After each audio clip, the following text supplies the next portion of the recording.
Have you ever caught yourself thinking, I shouldn't feel this way? Maybe you've tried to push down sadness or anger or loneliness, just wishing you could feel happy instead. We all do it. We tend to label emotions as good or bad. Happiness? Good. Sadness? Bad.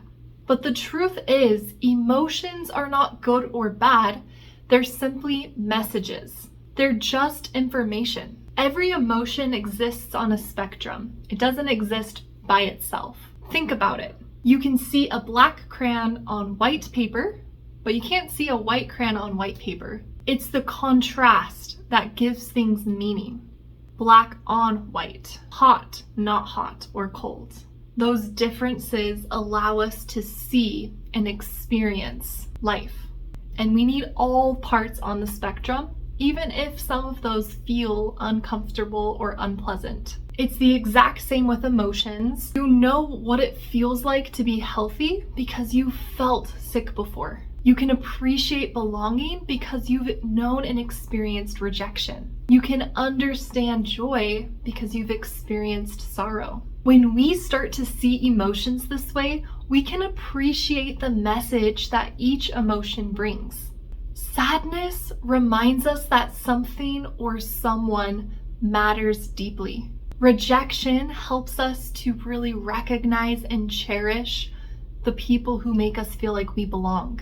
Anger tells us that something is unjust, and it gives us the energy and motivation to do something about it, to bring about justice and peace.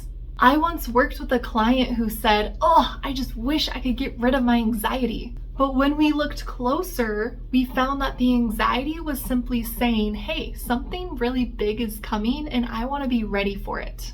Once this client stopped fighting and rejecting that emotion or that message, instead listening to it, understanding it, even embracing and thanking it, then the anxiety lost its power over her. Once she stopped fighting that wave, it was able to wash over and recede, no longer having that intense power or control over her. That's the power of understanding our emotions as messages, not enemies. But here is where most of us get stuck.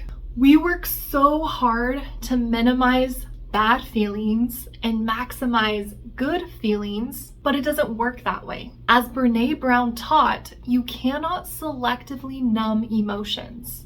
When you block the uncomfortable ones, like sadness, you also block its opposite, which is joy. When we try to minimize the bad, what ends up happening is we also minimize the good, and we end up shrinking our emotional world of experiencing. If you're not willing to feel the lowest of lows, then you're going to be unable to experience the highest of highs. Ask anyone who's accomplished something great. They will tell you their story is full of failures and setbacks and challenges. Growth requires discomfort. So if you're feeling tired, burnt out, or haven't felt joy in a long while, ask yourself, am I avoiding or numbing distressing emotions? And if the answer is yes, that's okay.